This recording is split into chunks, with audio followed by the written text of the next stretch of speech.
Noi siamo gli ultimi del mondo, ma questo mondo non ci avrà. Noi lo distruggeremo a fondo, spezzeremo la società. Nelle fabbriche il capitale come macchine ci usò, nelle sue scuole la morale di chi comanda ci insegnò. Questo pugno che sale, questo canto che va, è l'Internacional. Bien, buenos días. No sé si se me oye bien. Sí. Quería recordar, para empezar el acto de esta mañana, después de la conferencia de Juan Ramón Capella, quería recordar un poco cuál va a ser el orden de las intervenciones y el horario que, como nos ha recordado antes Iñaki, deberemos cumplir, a pesar de que ya empezamos un poco tarde, escrupulosamente. Quería recordar que el esquema general va a ser el de 2 intervenciones, más o menos las 2 hasta las 12:05. Después unos 5 a 10 minutos de descanso. Las 2 primeras intervenciones son las de Luis Vega y de Salvador López Arnal. Hacia las 12:05 habrá 2 intervenciones más, que serán las de José María Ripalda y las de Félix Ovejero. Después otros 5 a 10 minutos de pausa y finalmente la intervención de Guillermo Lusa, más el turno abierto de palabras de alrededor de 25 a 30 minutos. Si todo sale como está previsto, hacia las 2 deberíamos acabar este acto un poco maratoniano, ¿no? Pero para dar espacio a que podamos comer y asistir después a las 3:15 a la presentación y la proyección del documental Manuel Sacristán, filósofo, de Xavier Juncosa. Mi intervención será muy breve, sobre todo para adecuarnos a los tiempos previstos, y la quería hacer introduciendo muy brevemente el concepto de ciencia. Recuerdo que la mesa en la que estamos ahora lleva por título Ciencia, Lógica y Filosofía, pues fundamentalmente a partir del concepto de ciencia, expresando, leyendo un texto de Manuel Sacristán, muy joven, de 30 y muy pocos años, 35 o 36 años, que curiosamente no está prácticamente recogido, no está en absoluto recogido en ninguna de las antologías que se han editado en estos 20 años desde la muerte de Sacristán. Y al hilo de la lectura de este texto sobre el concepto de ciencia, permitidme que cierre la puerta.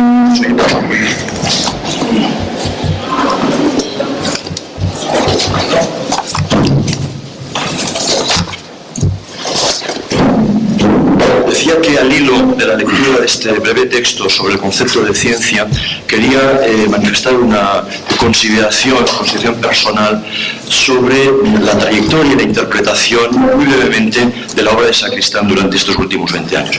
El texto, que me sirve un poco como presentación de la mesa redonda de hoy, es un texto sacado de las 3 notas sobre la alianza impía, un texto que Sacristán escribió no bajo su nombre, sino bajo el nombre de M. Castellà, y que apareció publicado en el número 2 de la revista Horitzons, que él dirigía en el primer trimestre del año 1961. Esto quiere decir que es un texto escrito seguramente a finales de 1960. Es, creo yo, una de las primeras intervenciones de Sacristán que deja huella en el panorama académico, no solo político, sino fundamentalmente académico barcelonés, y que le proyecta como un filósofo en el que se dan cita toda una serie de elementos que yo creo que hoy saldrán en esta mesa. Dice así, es preciso entender el concepto ciencia con toda la generosidad que merece. Solo la profunda alienación del espíritu en la sociedad burguesa permite entender por ciencia una actividad sin espíritu, la cual se limita a manipular el ser para explotarlo. En su concepción histórica, la ciencia es esencialmente algo más que esto, cualitativamente más que esto. 2 puntos. Es la lucha por la verdad, contra las concepciones del mundo mitológico religiosas. La esencia de la ciencia se encuentra en mayor medida en las palabras del presocrático que grita, y cita literalmente entre comillas, el sol no es un dios, sino un trozo de piedra incandescente, cierra comillas, que en los servomecanismos de las máquinas electrónicas que computan los datos óptimos para la programación de las ventas de Coca-Cola. La ciencia positiva tecnificada, moderna, es una especialización de la razón, determinada tanto por las condiciones de la producción moderna como por la específica resistencia de la naturaleza del ser humano, elemento natural dialécticamente cualificado por aquellas condiciones. La ciencia, en el sentido pleno de su concepto, es la empresa de la razón, la libertad de la consciencia. La ciencia positiva, entendida como técnica, recibe así su impulso de la ciencia como razón. Y también, en este punto, el materialismo dialéctico es la formulación de la posibilidad de su empresa. Este es un texto que, como decía, no ha sido editado, solo se reeditó en el año 79 en unos materiales del archivo del PSUV. Y al hilo precisamente de esta consideración de la falta de la edición de algunos de los textos de Manuel Sacristán, quería hilvanar una muy pequeña intervención respecto a la percepción personal que en estos últimos años, 20 años desde la muerte de Sacristán, considero que puede ser la posibilidad de un riesgo interpretativo de su obra. En la presentación de las jornadas en las que estamos presentes, las mesas que se van a ir desarrollando certifican los varios intereses de Manuel Sacristán en torno a todos los campos del saber. En esta mesa, la ciencia, la lógica, la filosofía; esta tarde, la literatura y la traducción; mañana, por la mañana, el marxismo, Marx y el marxismo; por la tarde, el compromiso político y la acción social. El riesgo al que antes me refería, la posibilidad del riesgo, es la de fragmentar la herencia intelectual de Sacristán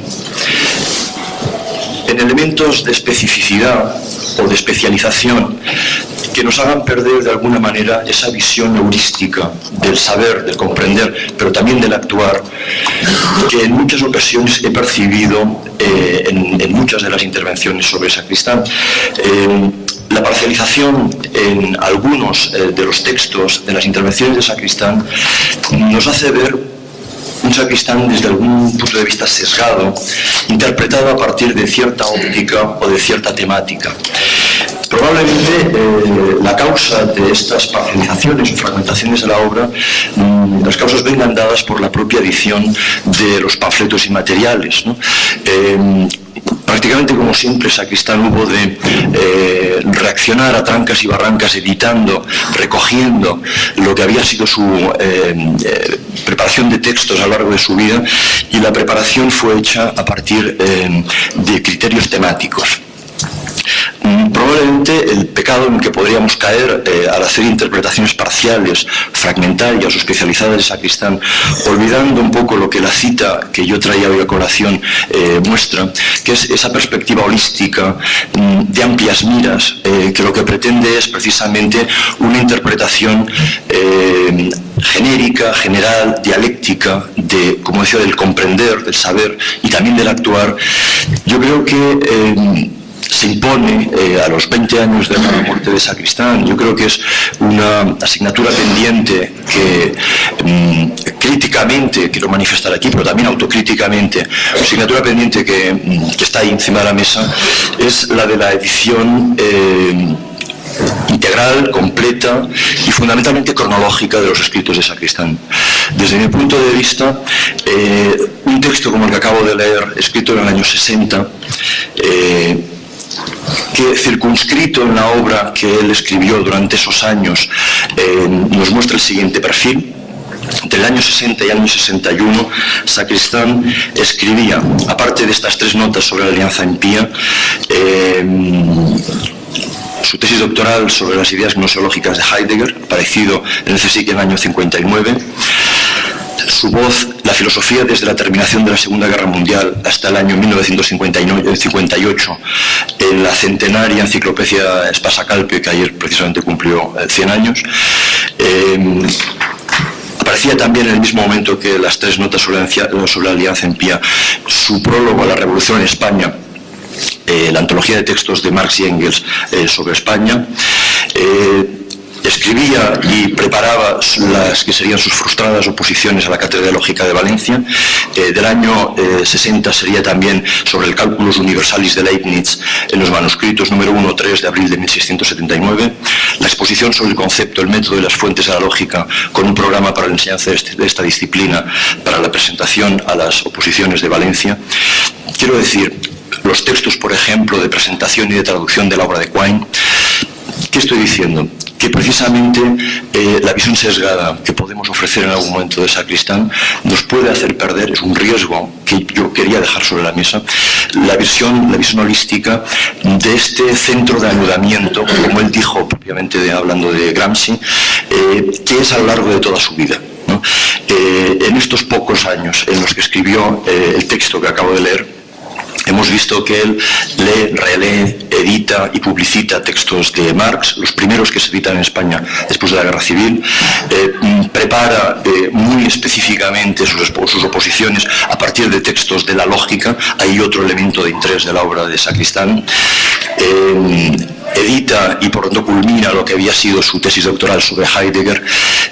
Yo creo que este centro de anudamiento realmente extenso, amplio, que es la obra de Sacristán, solo lo podemos apreciar verdaderamente en lo que sería el friso cronológico de las obras que reclamo desde ya aquí mismo, aprovechando un poco los fastos y la actividad académica que estas jornadas han iniciado, y que yo creo que es quizá el mejor momento, a los 20 años de su muerte, para que estas obras finalmente se organicen, se recojan y finalmente se editen.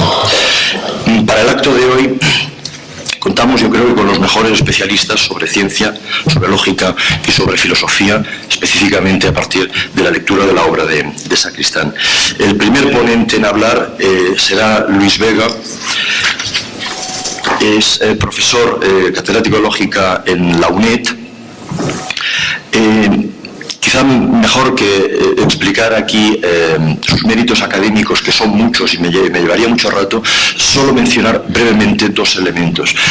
A su esfuerzo, al esfuerzo de Luis Vega, se debe una de las ilusiones y de las esperanzas de los últimos años de Sacristán. En momentos en los que los duros vientos nacionalistas hacían difícil la estada en Barcelona de un profesor de habla castellana, él contempló la posibilidad, gracias al esfuerzo de algunos profesores como Luis Vega o como Javier Muguerza, la posibilidad de trasladarse a Madrid. Eso fue muy pocos años antes de su muerte, hacia el año 83. Entonces, gracias a su esfuerzo se debe esta ilusión, esta esperanza en poder mejorar su condición profesional y académica de Manuel Sacristán en los últimos años de su vida, que finalmente no pudo ser por problemas cardiorrenales, por problemas de salud. Y la otra cosa que quería mencionar es que Luis Vega nos ha obsequiado hace escasamente un año de una de las contribuciones, a mi parecer, más lúcidas sobre la labor científico-lógica de Manuel Sacristán. En las quintas jornadas del Casal del Mestre de Santa Coloma, Luis Vega nos obsequió, como decía, con una intervención que llevaba por título El lugar de Sacristán en los estudios de lógica en España, que yo le recomiendo vivamente su lectura. Le paso la palabra a Luis Vega. Bueno, muchas gracias, gracias este tipo de presentaciones que hacen los amigos, no se sabe si es un beneficio o una desgracia, porque luego uno no sabe realmente si responde a las expectativas creadas. ¿Se oye? No se oye. ¿Está puesto el plan? Sí está puesto, sí está puesto. Ahora, bueno, pues sirva simplemente para agradecer tanto la presentación como sobre todo la invitación a participar en este homenaje conmemorativo, y también al reconocimiento de la presencia de la lógica en el conjunto de la obra de Sacristán, aunque se trate ocupe, digamos, un discreto segundo plano, porque me voy a referir a la lógica en sentido especializado y formal, es decir, no en el sentido genérico en el que se habla de sus virtudes como el rigor intelectual, lucidez analítica, precisión conceptual, etc., virtudes que se supone que caracterizan el conjunto de su obra. A propósito de sus contribuciones a la lógica dentro de lo que se podría llamar lo que Alberto Amigo acaba de proponer como friso cronológico de edición de sus obras, creo que la consideración de la contribución a la lógica podría tener cierto valor añadido, que es algo así como el de la complejidad de la confección de ese friso. Porque la dedicación a la lógica de Sacristán fue un tanto problemática en diversos aspectos. Por ejemplo, entre los años 1955 a 1969 cabe situar el periodo de mayor productividad de Manuel Sacristán en esta área, es decir, cubierto por lo que podríamos llamar sus escritos lógicos, entre comillas, o aportaciones más netas o específicas en este sentido, por lo menos hasta ahora, y mientras va prosiguiendo la labor de desempolvamiento de material que está haciendo tanto Salvador López Arnal como también Albert Domingo. Pues bien, a principios de este periodo, en 1955, Manuel Sacristán había escrito a García Borrón desde Münster trabajo mucho, cito, exclusivamente logística, y creo que a la vuelta de unos cuantos meses puedo ser un discreto especialista en esa rama. Esto en 1955. A finales del periodo, es decir, a las anotaciones y reflexiones personales de finales de los 60, resulta que esta expectativa se ha convertido en una situación de frustración de esos primeros planes académicos, a la que se une una impresión que oscila entre la conciencia del error y la sensación de fracaso, tanto en las tareas de gestión, lo que él llamaba gestión, como en su trabajo intelectual, en particular el relacionado con la lógica. De manera que en esta época, en la que se plantea lo que podíamos, lo que antes Ramón Campella llamaba como problema la construcción de la propia personalidad, en el planteamiento de esta construcción de la propia personalidad, aquella primera ilusión de dedicación a la logística se ha saldado de una forma un tanto negativa. A este saldo cabe añadir cierta inconsciencia, creo, por su parte, de la significación histórica efectiva que pudieron haber tenido algunas de sus aportaciones en este área particular. Y conciencia en especial de la importancia de su manual de 1964, la introducción a la lógica y al análisis formal para la suerte de los estudios lógicos en España.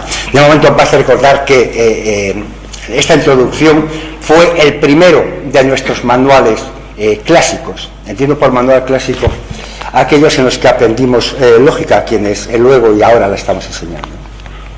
Entonces me parece que estos problemas de ajuste y de reconocimiento remiten a una diversidad de tiempos de la lógica como disciplina académica en España, a la interrelación entre esos distintos tiempos y así también a la incidencia de las contribuciones del propio Sacristán en esta, digamos, configuración un tanto dispar y dispersa de los tiempos de evolución y de trabajo en lógica. Bueno, según Aristóteles, el tiempo es la medida el número del movimiento, quiere decir la medida y lo medido por el movimiento. En esta perspectiva naturalista convendría, como en toda perspectiva que tenga que ver con el conocimiento, convendría introducir al medidor, es decir, a un agente cognitivo. De modo que nos encontraríamos con, en primer lugar, los tiempos del historiador, es decir, los referidos a los movimientos y procesos históricos, y en este caso se situaría el marco histórico de desarrollo de la lógica como nueva disciplina analítica, científica y filosófica en el siglo XX y su situación, su evolución a lo largo de este siglo en España.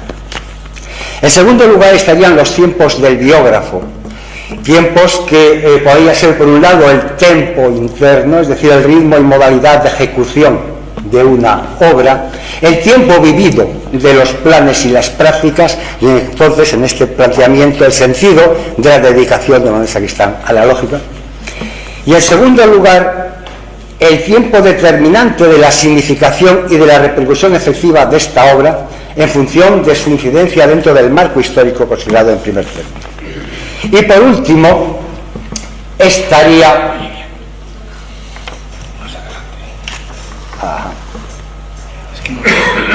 no sé. El tiempo, voy a intentar forzar los que venimos de la universidad a distancia tenemos problemas de comunicación a distancia. El tiempo, en tercer lugar estaría el tiempo ucrónico, el tiempo del ensayista, es decir, el referido a consideraciones contrafácticas del tenor de qué habría ocurrido en su dedicación a la lógica y en la situación de la lógica en España si su dedicación, la dedicación de Manuel Sacristán y su suerte institucional, por ejemplo la obtención de una cátedra, hubiera sido otra de la que realmente tuvo. Bien, este más o menos sería el planteamiento que se invitaría a considerar. Como tengo que ser telegráfico y además aderezar alguna que otra sugerencia, voy a ir sumamente deprisa. Pero se decía el marco histórico de la evolución general de la lógica como disciplina científica y filosófica en el siglo XX, bastaría un par de características por cada, digamos, la mitad del siglo. En la primera mitad asistimos a la constitución sistemática, científica y práctica de la lógica, es decir, a no solo los procedimientos y resultados que van a ser decisivos a lo largo de toda la década. Me refiero, por ejemplo, a los teoremas de limitación de Gödel, o al análisis de Tarski del concepto de verdad, o a las máquinas de Turing, etc. Sino que también en la misma década en la que se producen estos resultados, en la década de los 30, en 1930, afloran las tres dimensiones básicas que va a tener la lógica como disciplina de ahí en adelante, digamos como paradigma dentro de este campo de estudios. Es decir, la teoría de la prueba, la semántica formal y la teoría de la computación, que hoy están convertidas en matrices de ulteriores desarrollos especializados. Estos serían, digamos, los cambios básicos de constitución del nuevo paradigma, digamos, científico, filosófico y lógica, en la primera mitad del siglo. En la segunda mitad del siglo habrá otros cambios no menos decisivos, que serán, por un lado, cambios académicos y, por otro lado, cambios profesionales. En el campo académico habrá una cierta competición entre esta lógica estándar establecida ya en los años 50, lógica clásica, y las lógicas no estándar que empiezan a desarrollarse en los 50, 60, etcétera, lógicas borrosas, posteriormente lógicas paraconsistentes, actualmente lógicas no monótonas, etc. Y otro punto y otro cambio sustancial de orden institucional, no ya académico. La lógica empieza a abandonar las facultades clásicas de filosofía y matemáticas y a frecuentar las escuelas de ingeniería, en particular informática, y a tratar con otros mundos profesionales y ocupacionales como la industria o la empresa. Actualmente, en un estudio que he seguido de las tesis doctorales que se están haciendo desde los años 70 en adelante, hay un decrecimiento relativo notable de las tesis leídas en las facultades clásicas, filosofía y matemáticas, con respecto a las tesis leídas en la Politécnica, digamos en ámbitos de la Politécnica, e incluso hay una diferencia sustancial con respecto a los proyectos de investigación en uno y otro campo. De manera que podemos hablar de recesión en la investigación en lógica en las facultades clásicas, al mismo tiempo que un notable dinamismo de la investigación en lógica en las escuelas de ingeniería. Este sería, digamos, el segundo giro interesante que tiene lugar en esa segunda mitad del siglo. Bueno, ¿qué ocurre mientras tanto en España? Pues naturalmente no podemos decir que en España haya habido grandes acontecimientos similares a estos. Aquí, a esta gran historia de la formación y desarrollo de la nueva lógica, nadie contribuye, que se sepa. De manera que en general no se podría hablar de los progresos de la lógica del siglo XX en España, sino a lo sumo de los progresos de España en el estudio de la lógica del siglo XX. Y en este sentido, el papel que cumple a la labor de Manuel Sacristán, y en particular a su manual, es decisivo. Nuestra historia lógica, la historia de la lógica en España, es una historia receptiva, no es una historia contributiva, y es una historia cuya dimensión socio-institucional o incluso académico-administrativa tiene más peso y relevancia que la producción teórica o que las aportaciones sustantivas. Y comprendería, a mi juicio, tres fases principales. Una sería de introducción, reintroducción de esta nueva lógica, introducciones y reintroducciones que no acaban por asentar ni una cultura lógica pública, interés por la lógica, ni un estatuto, digamos, académico de la lógica, la nueva lógica, lo que podríamos llamar lógica simbólica, lógica matemática, como ustedes quieran, la lógica, sin más, no forma parte de los currícula oficiales de las facultades clásicas. Siempre me voy a referir a filosofía y a matemáticas con esta denominación. Esto cubre un periodo desde los años 1890, desde la década de los 90, en que aparecen las primeras noticias, hasta la década de 1940 incluida. Eso no quiere decir que no haya habido iniciativas, presentaciones, tratados, pero en último término, a finales de los 40, la situación era que la lógica matemática todavía no había nacido en este país, a efectos reales. Entonces, es en los 50, empezaría aquí la segunda fase, cuando en los años 50-60 se produciría la recepción fuerte, es decir, se establece una cultura lógica, unas condiciones de accesibilidad general y de aclimatación de la nueva lógica y algún interés público por ella, que se muestra en iniciativas editoriales, entrevistas, etc. Y una tradición, o al menos cierta continuidad de cultivo y de desarrollo de carácter textual, bajo la forma de publicaciones, o de tipo institucional. Ya digo que en esta época a Sacristán le cumplirá un papel decisivo que no llegó a cumplir Teoría o Miguel Sánchez Mazas, etcétera, por razones de persecución política obvia. Es decir, en Teoría nace en el 52, desaparece en el 55 y en el 56 Sánchez Mazas tiene que abandonar España. La tercera fase sería la fase de normalización y cultivo de la nueva lógica, que cumpliría desde el 60 hasta, digamos, nuestros días, con distintas subfases.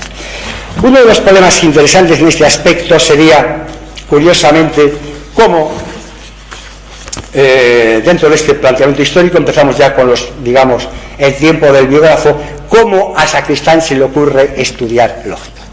¿Por qué se va a Münster en 1954 a hacer lógica?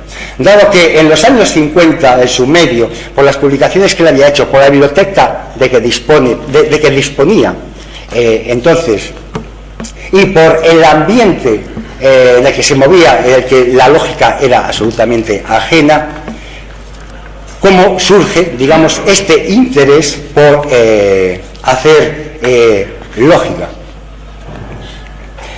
Otra cuestión interesante es por qué cesa ese interés. Es decir, son dos problemas que quisiera dejar planteados. Dos problemas. Uno, ¿de dónde nace ese interés? Naturalmente, una vez que a uno le interesa hacer lógica y tiene determinada formación, filiación ideológica alemana, el lugar indicado era Münster, no podía ser otro.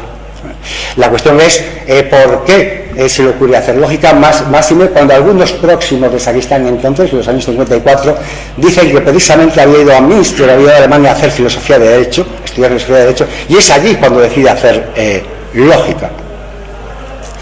El otro punto es cómo cesa esta dedicación en marzo del 56. En marzo del 56, a partir de una dura y larga noche de hotel suiza, decide volver a España.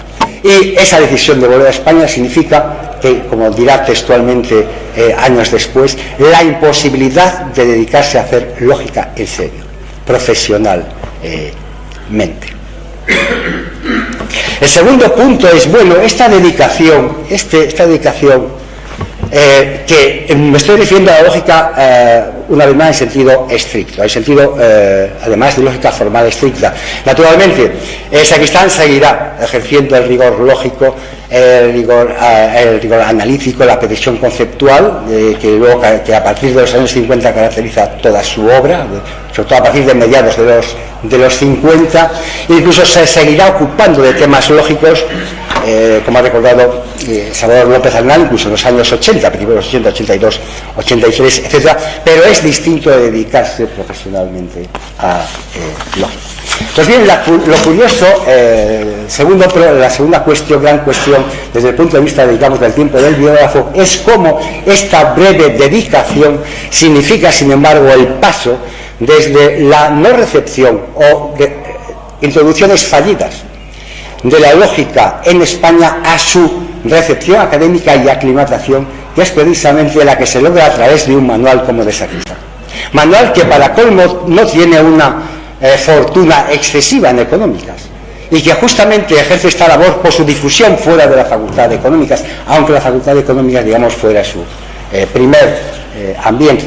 También es curioso que Sacristán escriba este manual después del resultado de las oposiciones de la cátedra de Valencia, cuando se suponía que naturalmente será un resultado que hasta cierto punto iba en contra de sus expectativas. Él decía que se había presentado a Valencia, por un lado por presentarse a una oposición, porque vamos, parecía que el medio le exigía que ya iba siendo hora, y por otro lado para conseguir dotar en Barcelona una cátedra de lógica que sería posible, facilitaba el camino si lo hubiera sacado la de Valencia. Bien, a pesar de todo, escribe ese manual. Posteriormente, ese manual escrito en el 64 da lugar a unas reflexiones en el 69, diciendo que todo aquello había sido un fracaso.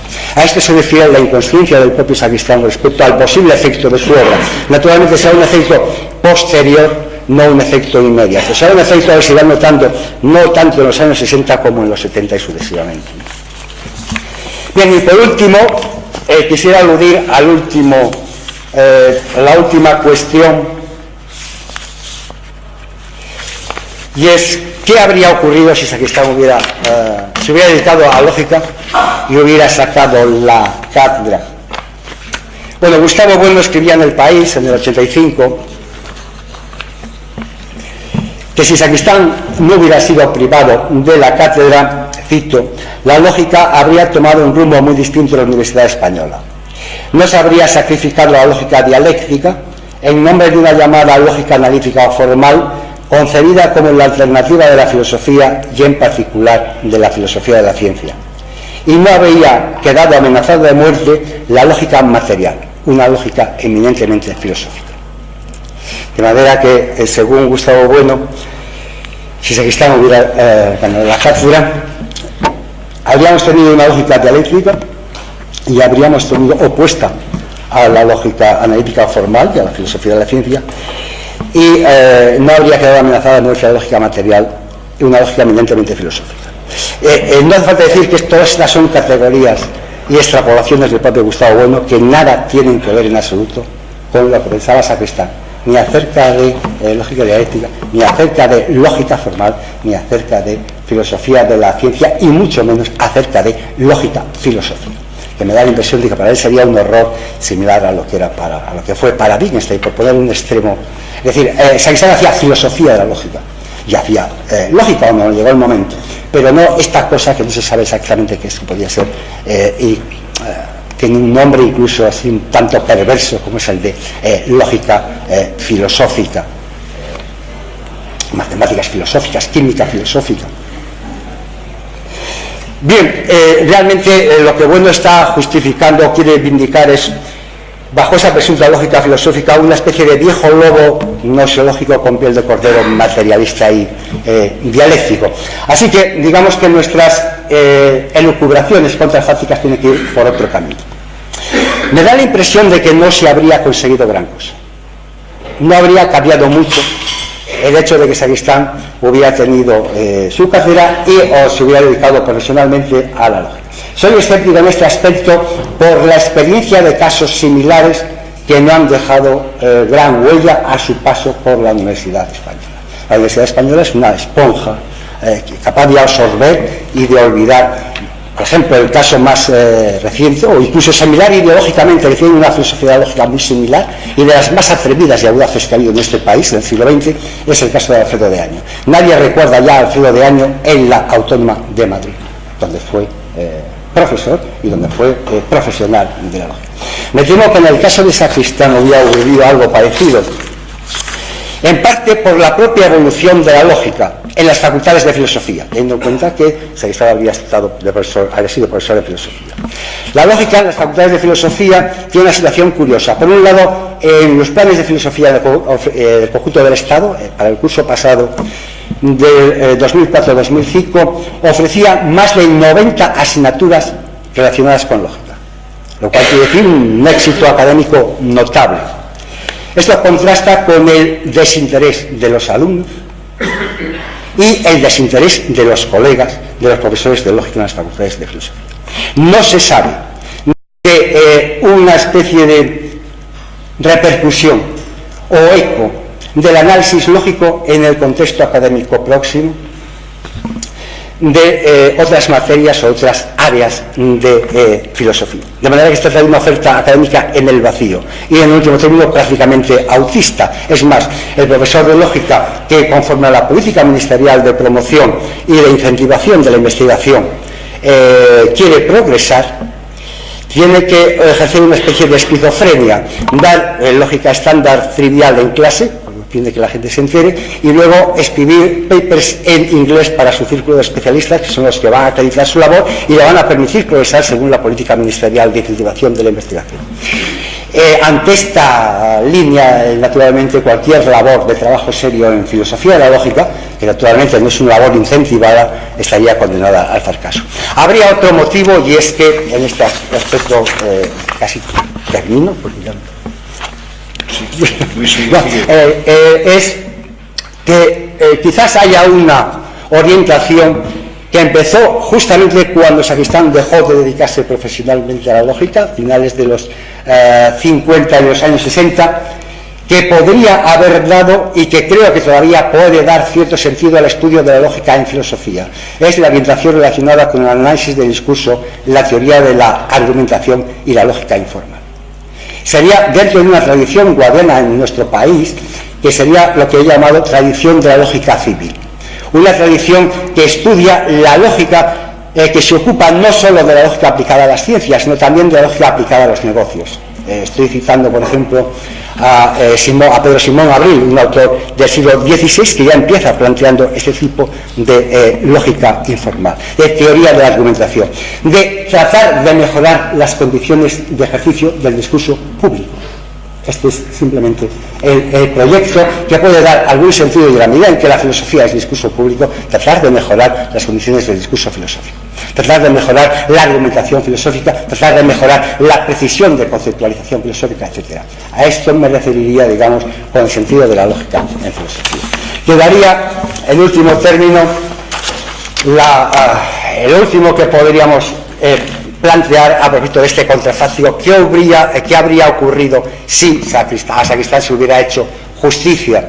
Y naturalmente lo que mejor podemos aprender es precisamente evitar que se sigan produciendo contrafácticos de este tipo.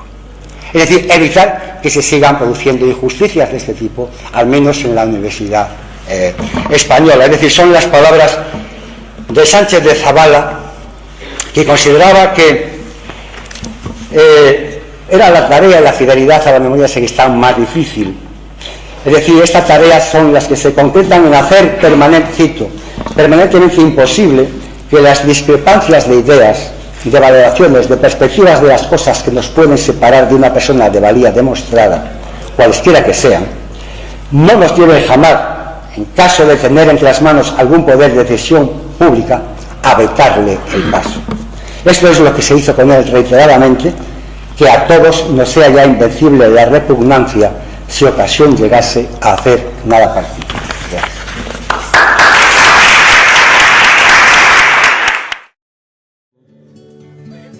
Gli ultimi del mondo, ma questo mondo non ci avrà. Noi lo distruggeremo a fondo, spezzeremo la società, nelle fabbriche il capitale come macchine ci usò, nelle sue scuole la morale di chi comanda ci insegnò. Questo pugno che sale, questo canto che va, è l'internazionale, un'altra umanità, questa lotta che è uguale, l'uomo all'uomo farà, è l'internazionale, fu vinta e vincerà. Franco Fortini, 1968, 1971, 1990 e questa è l'ultima versione, 1994.